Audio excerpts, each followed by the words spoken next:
So welcome back to Cornucopia Farmstead. You know, we've had a lot of questions about if we grow fruits and vegetables in the winter season. We grow fruits and vegetables for our local farmers market of our town, and that's in Canton, Georgia.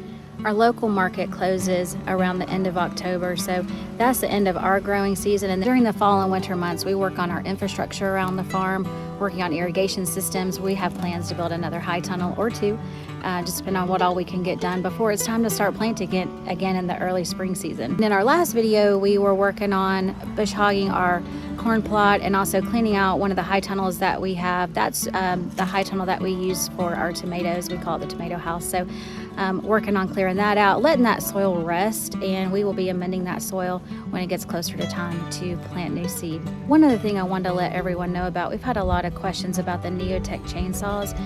I've pinned a comment in the comment section that has all the links of the various NEO-TEC chainsaws, so check that out if you're interested in knowing more about the NEO-TEC chainsaws. So today I've been asking Rick to get me cross ties. I just really like the look of cross ties around our property. So he got me some, and I'm really excited to show these to you guys, so let's go check it out. So here is 27 cross ties that Rick got for me the other day. And I'm gonna let him tell you more about how he managed to do this.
there you have it. Melissa kind of alluded to something about some cross ties that we acquired.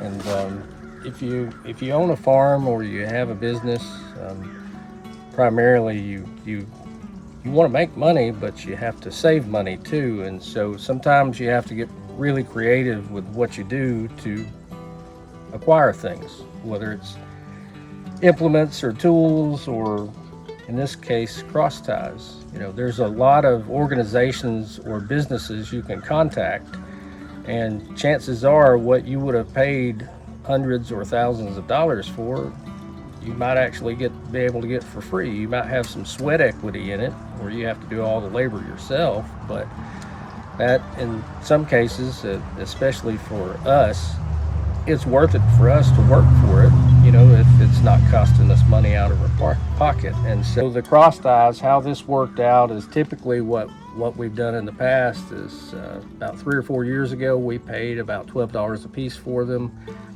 Last year and the year before, I think it was $15 a piece. Then now it's up to almost $30 a piece, depending on where you get them. They're anywhere between $22 and $30 a piece. So that gives you an idea how expensive this could get if you use a lot of them. And right here, we've got a little bit less than 30. We have some more laying around somewhere else, but we use these things for structure support or for like creek crossings or something like that. Just anything where you need something nice and stable and rot resistant. You know, in this case, it's free. You know, you have to put in the sweat equity and the work to acquire them, and in most cases, you know, you have to pay for it. So how do you find these things? So in our case, we have CSX is the railroad near our home. And I'm sure you've seen, there's these piles and piles and piles of old cross ties that they take out of the railroad whenever they're servicing the actual rail bed. Well, what you have to do, because the railroad is federal property, you cannot and are not supposed to be on that property. That is federal protected land. And so if you go out there and law enforcement comes out, chances are they're just going to say something to you, but if you're up to no good, then you will get in a lot of trouble. So you have to have permission first. And so the second thing you need to do is, once you have permission, you need to make sure and have that person's name and their contact information and the location of the pile of cross ties that you're wanting to pick from. To do that, you have to give that information to the person at the railroad, in our case CSX.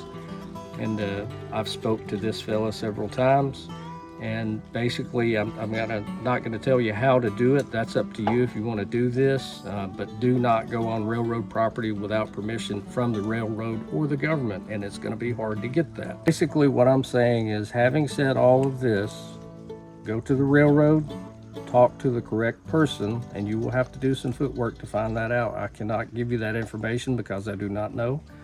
Go to the railroad, find out. They will tell you what you need to look at for these specific piles of railroad ties. This happens all the time. I guarantee you it happens in your state too. But once you have permission, then you can go to that specific site and do what you need to do, as long as you have permission.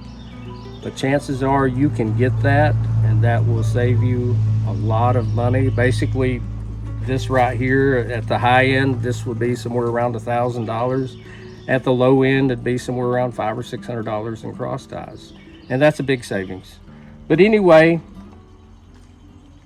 that's how you can acquire some cross ties. I hope this helps somebody out there. I'm sure it will. You do have to put the equity in, the sweat equity, to get it done. But it will help you tremendously financially if you do this.